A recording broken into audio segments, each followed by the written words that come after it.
Hello दोस्तों, नमस्कार। अपना राजस्थान की सभ्यताएं जो हैं उन पे ऊपर अपने चर्चाएं चल रही थी। अपने शुरुआत के 2 वीडियो के अंदर अपने एक तो कालीबंगा और दूसरी आहाड़ सभ्यता के बारे में पढ़ लिया। अब आपको भी पता है कि कालीबंगा थी वो कौन सी थी, कांस्य युगीन। आहाड़ कौन सी थी, ताम्र युगीन। आज की जो अपनी सभ्यता है वो है बैराट की सभ्यता। तो जब आपको शुरुआत में बताया था कि अपनी जितनी भी सभ्यताएं हैं इनको विभाजन किसके आधार पर किया है, धात्विक। तो आपने कांस्य युगीन पढ़ ली, ताम्र युगीन पढ़ ली और तीसरी कौन सी बच जाएगी, लौह युगीन। तो बैराट सभ्यता है वो कौन सी सभ्यता है कि लौह युगीन सभ्यता है। देखो ये आपको धात्विक रूप से तो बहुत ही ध्यान रखना है क्योंकि ये तो बहुत बार पूछेंगे। तो आपकी जो बैराट सभ्यता है वो कौन सी है, लौह युगीन सभ्यता।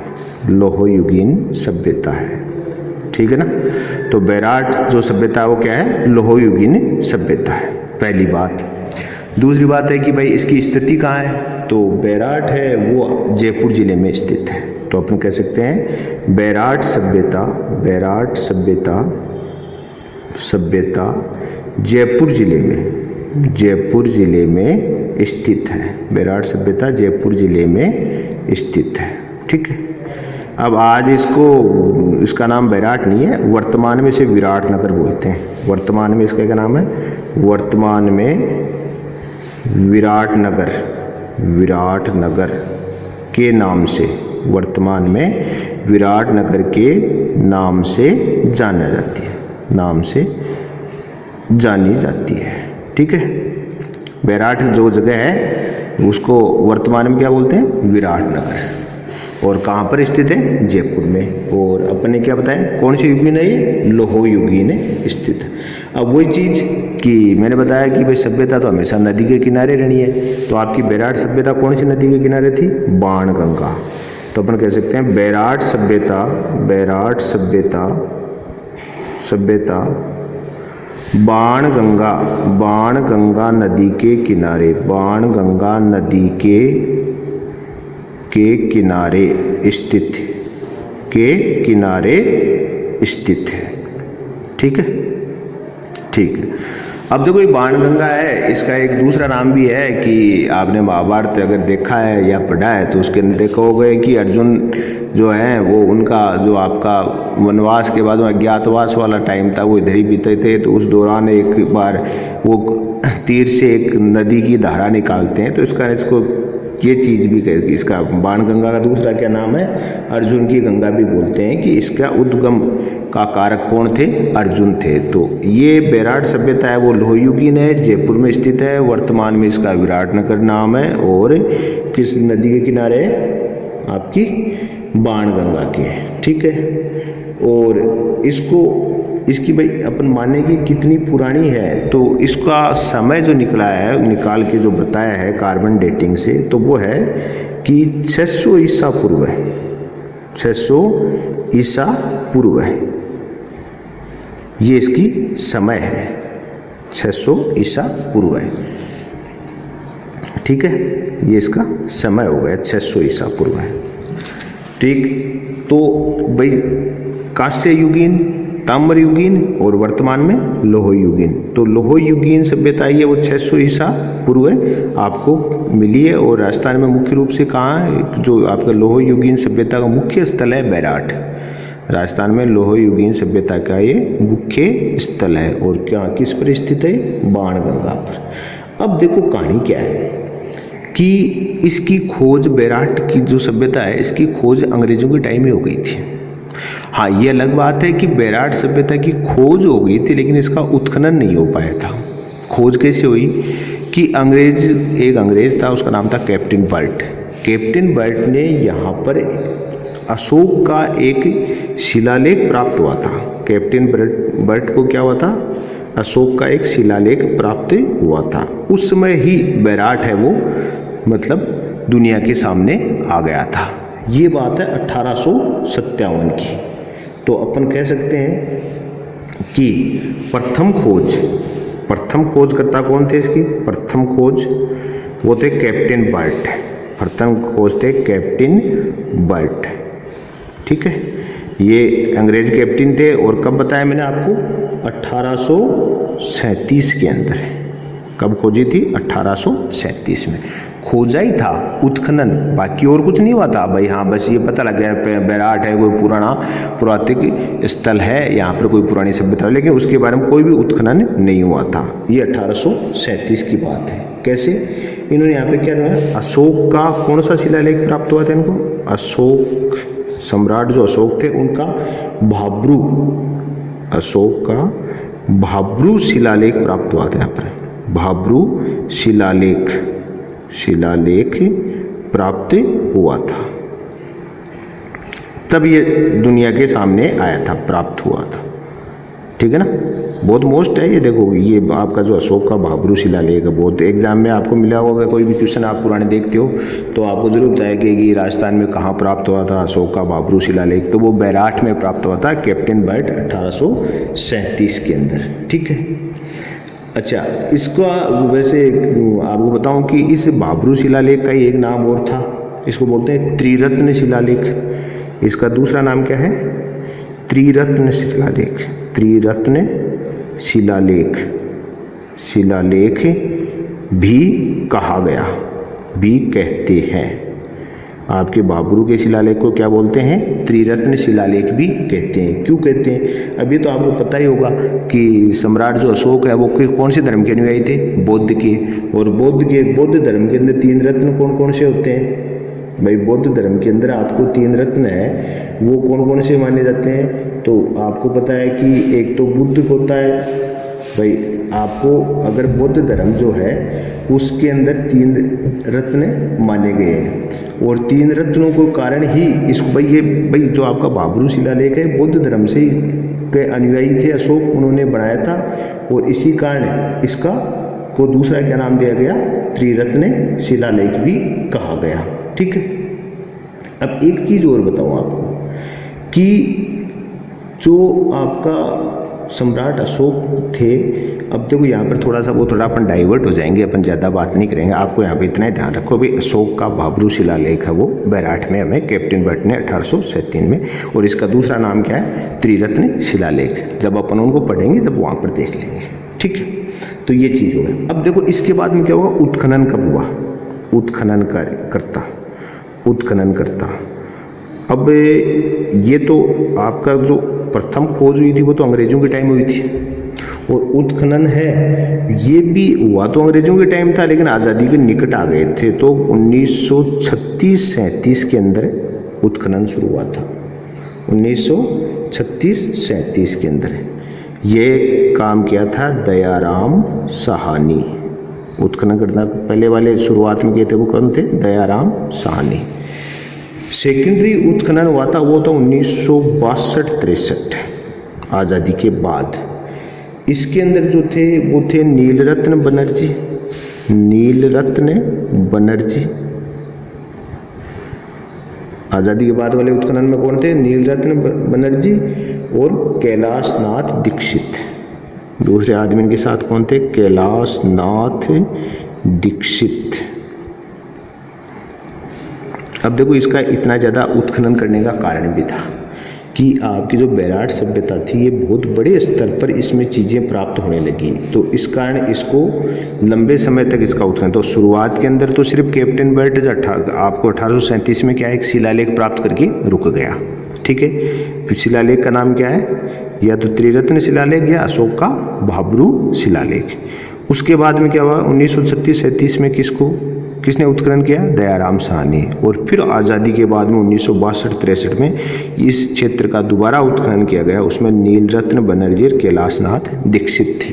ठीक है, अब देखो इस जो क्षेत्र थी आपकी बैराठ सभ्यता, इसमें मुख्य रूप से क्या डूंगरी या पहाड़ी, 4 मुख्य डूंगरियों का ही उल्लेख है, और उन्हीं में भी एक का जाता है। तो इसके अंदर जो मुख्य रूप से डूंगरी या पहाड़ी थी, उनका नाम पूछते हैं कि बैराठ सभ्यता से संबंधित डूंगरियां हैं या तो ना, तो पहाड़ी, छोटी पहाड़ी को अपन अपने भाषा में डूंगरी बोलते हैं, तो पहाड़ी या डूंगरी इसमें 4 थी। पहली पहाड़ी या डूंगरी का नाम है वो आपका है, एक तो है भीम डूंगरी, इनका नाम है ध्यान भी रखने पड़ेंगे आपको। दूसरी है वो गणेश डूंगरी, तीसरी है वो महादेव डूंगरी, महादेव डूंगरी, और चौथी है वो बिज्जक की डूंगरी। चौथी कौन सी है? बिज्जक की डूंगरी, बिज्जक की डूंगरी। ये 4 डूंगरी हैं आपके इस उत्खनन वाले स्तर के, जो आपकी बेराट सभ्यता को जब वहाँ पर उत्खनित किया तो 4 डूंगरियाँ थी, भीम डूंगरी, गणेश डूंगरी, महादेव डूंगरी और बिज्जक की डूंगरी। ठीक है, अब देखो ये मोस्ट है कि लगभग जो तथ्य प्राप्त हुए थे बिज्जक की डूंगरी में ही प्राप्त हुए। तो आपका जो ये शिलालेख मिला था वो भी इसी के पास मिला था। शिलालेख आपका जो अशोक वाला बाबरू शिलालेख है ना, वो भी बिज्जक की डूंगरी पर है। तो कई बार ये पूछ लेते हैं कि बाबरू शिलालेख कौन सी डूंगरी प्राप्त हुआ, तो चारों में से किस पे हुआ? बिज्जक पे। और ज़्यादातर जितने भी आपकी बेराट सभ्यताओं के साक्ष्य मिलेंगे, इसकी विशेषताएं प्राप्त होंगी, वो किस पे होंगी? बिज्जक की डूंगरी पर। तो ये ज़्यादा मोस्ट है। ठीक है, अब आपको मैं अभी बात बीच में अपन जो शिलालेख पर एक बात हुआ है, इसका क्या नाम बताया था? त्रिरत्न शिलालेख। मैंने कहा क्यों कहते हैं? क्योंकि बौद्ध धर्म से संबंधित थे सम्राट अशोक, और बौद्ध धर्म के अंदर 3 रत्न माने गए हैं। एक तो किसको माना गया? बुद्ध को। ठीक है, दूसरा किसको मानते हैं? धम्म, अगर आपने थोड़ा बहुत भी बौद्ध धर्म पढ़ा, और तीसरा होता है संघ। ये बुद्ध, धम्म और संघ 3 आपके बौद्ध धर्म के अंदर त्रिरत्न होते हैं। बौद्ध धर्म में 3 रत्न होते हैं, बुद्ध, धम्म और संघ। इस कारण इसको त्रिरत्न शिलालेख भी कहते हैं। और क्यों? क्योंकि मैंने आपको बताया ना, सम्राट अशोक है वो बौद्ध धर्म के अनुयायी थे। ठीक है, तो आपका ये शिलालेख कौन सी डूंगरी पे मिला था? बिज्जक की पर, चौथी वाली पर। ठीक है, अब देखो, और ये वर्तमान में शिलालेख कहाँ स्थित है? कोलकाता के संग्रहालय में इसको रख रखा है। ठीक है, हाँ, अब थोड़ा खंडित अवस्था है इसकी, पहले वाली चीज़ें नहीं है। ठीक है, अब देखो बिज्जक की जो डूंगरी है, तो अपन कह सकते हैं बिज्जक की डूंगरी, बिज्जक की डूंगरी, डूंगरी में बौद्ध स्तूप क्या मिले? बौद्ध स्तूप, स्तूप प्राप्त हुए थे, प्राप्त हुए। मतलब बौद्ध धर्म के अंदर जिन स्तूप बनाए जाते थे, तो उनके अवशेष मिले हैं बिज्जक की डूंगरी में। बिज्जक की डूंगरी में बौद्ध स्तूप प्राप्त हुए। ठीक है, दूसरी बात क्या है कि एक विदेशी मतलब चीनी यात्री था, एक हेनसांग चीनी यात्री था। ये किसने? हेनसांग कौन था? चीनी यात्री। इसने बेराट की यात्रा करी थी। हेनसांग ने बेराट की यात्रा करी थी, बेराट की यात्रा करी। क्यों करी थी? क्योंकि जो आपका ये चीनी यात्री है, ये इसको भी बौद्ध धर्म के लिए ही भारत में आया था, तो इसी कारण हेनसांग ने बेराट की यात्रा की थी। तो ये भी ध्यान रखना आपको कि चीनी यात्री कौन सी सभ्यता के समय आया था? आपको ध्यान से बेराट सभ्यता के लिए ही आया था। और कारण क्योंकि यहाँ पर बौद्ध धर्म का उस समय ज़्यादा प्रचलन था, और ये बौद्ध धर्म के लिए ही भारत में आया था। ठीक है, अब यहाँ पर एक चीज़ और मिली, एक गौतम बुद्ध की प्रतिभा भी मिली है यहाँ पर। तो अपन कहते हैं मथुरा शैली। कौन सी शैली के अंदर बनी हुई थी? मथुरा। मथुरा शैली में निर्मित गौतम बुद्ध की प्रतिमा मिली। ठीक है, तो बिज्जक की डूंगरी में क्या है? एक तो बौद्ध स्तूपों के अवशेष प्राप्त हुए। फिर हमने कहा कि हेनसांग जो चीनी यात्री था, उसने भी क्या है? बेराट की यात्रा करी। और यहाँ पर क्या मिले? मथुरा शैली में निर्मित गौतम बुद्ध की मूर्ति भी अपने को प्राप्त हुई है। ठीक है, यहाँ पर मुद्राएं भी मिली, जिनको बोलते हैं पंचमार्क मुद्रा। तो आपकी बेराट सभ्यता में कौन सी मिली? पंचमार्क मुद्राएं, पंचमार्क सिक्के प्राप्त हुए थे, मुद्राएं प्राप्त हुई थी। ठीक है, आपकी बेराट सभ्यता के अंदर कौन से सिक्के थे? पंचमार्क। ध्यान रखिएगा भाई, ये जो भी आपको इसके महत्वपूर्ण तथ्य बता रहे हैं या इसको खोज के अंदर जो प्राप्त हुए क्वेश्चन यही होते हैं, जो मोस्ट बातें हैं उन्हीं के ऊपर क्वेश्चन होता है, बाकी कोई कहानी कोई नहीं पूछता। तो यहाँ पर सभ्यता के में जो कौन से सिक्के मिले, पंचमार्क के सिक्के प्राप्त हुए। ठीक है, पहली बात। फिर क्या हुआ कि यहाँ पर 36 मुद्राएं प्राप्त हुई, 36 मुद्राएं मिली। ठीक है, 36 मुद्राएं मिली, उनके अंदर क्या थी, 28 मुद्राएं, 36 में से कितनी, 28 मुद्राएं हिंद और यवन, हिंद यवन बोलते हैं उनको, हिंद यवन मुद्रा थी। 28 तो कितनी, हिंद यवन मुद्रा। ठीक है, तो यहां से भी वो क्लियर होता है कि यवनों के साथ व्यापार संबंध, तो हिंद यवन मुद्रा प्राप्त हुई थी। हिंद यवन शासकों की मुद्रा थी, अपन लिखते हैं हिंद यवन शासकों की मुद्रा। ठीक, और इनके अंदर भी क्या है कि 18 जो मुद्राएं थी वो एक विशेष यवन शासक था, उसी की थी, जिसका नाम था मिनांडर। 18 मुद्राएं यवन शासक मिनांडर, कई बार पूछ लेते हैं भाई, मिनांडर से संबंधित थी। ठीक, तो आपको कहा कि कितनी मुद्राएं प्राप्त, टोटल 36 मुद्राएं प्राप्त हुई, उनमें से 28 मुद्राएं किसकी थी, हिंद यवन शासकों की, और उनमें भी 18 मुद्राएं थी वो किसकी थी, यवन शासक मिनांडर से संबंधित थी। ध्यान रखिएगा, मिनांडर आपको नाम ध्यान रखना है। ठीक है, अच्छा, आपकी जो बेराट सभ्यता है, इसके अंदर बेराट सभ्यता के टाइम की संस्कृति, बेराट सभ्यता की संस्कृति, बेराट सभ्यता की संस्कृति, तो इसके अंदर कौन कौन सी थी, उत्तर वैदिक थी, एक तो उत्तर वैदिक संस्कृति थी, उत्तर वैदिक ऋग्वेद के बाद की, उत्तर वैदिक कौन सी हो जाएगी, ऋग्वेदिक के बाद में उत्तर वैदिक संस्कृति। दूसरी संस्कृति थी वो भारत कालीन,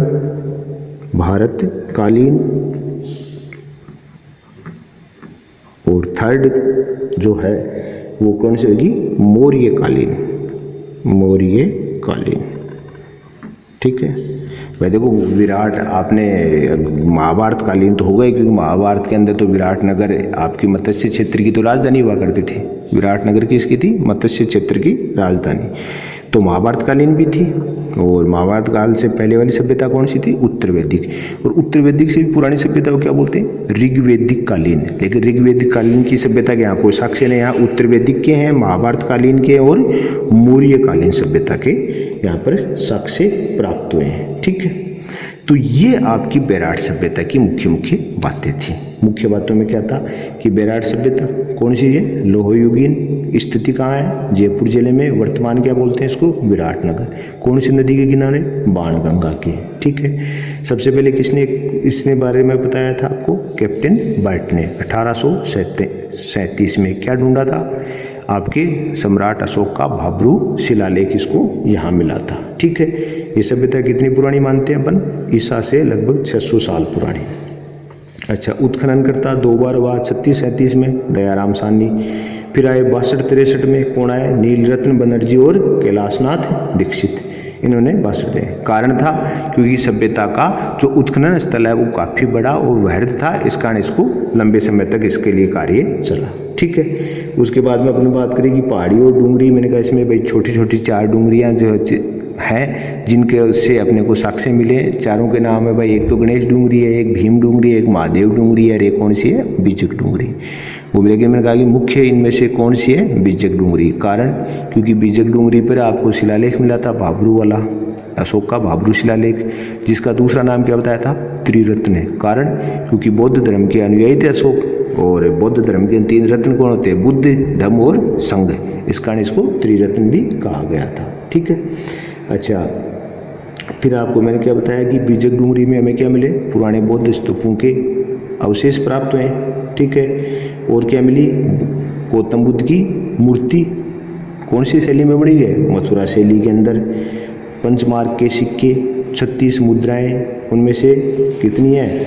28 मुद्राएं तो किसकी है? हिंद और यवन शासकों की। और उनमें भी 18 है, वो कौन सी है? स्पेशल यवन शासक का नाम बताया था मैं आपको, मिनांडर। फिर एक बात और बताई थी, चीनी शासक आया था हेनसांग बैराठ में। क्यों आया था? बौद्ध धर्म के ज्ञान के लिए। ठीक है। फिर अपने एक बात और करी कि इसके अंदर 3 संस्कृतियों की को समेटे हुई थी विराट सभ्यता। विराट सभ्यता 3 संस्कृतियों को समेटे हुई थी, उत्तर वैदिक, महाभारतकालीन और मौर्यकालीन। इन 3 संस्कृतियों का समावेश था विराट सभ्यता के अंदर, लंबी दौर तक चली। ठीक है। तो ये सब अपने विराट सभ्यता में पढ़ा। ठीक है। तो अपनी 3 सभ्यताएं हो गई हैं, कालीबंगा, और कालीबंगा के बाद में कालीबंगा तो कौन सी थी? आपके कांस्य युगीन।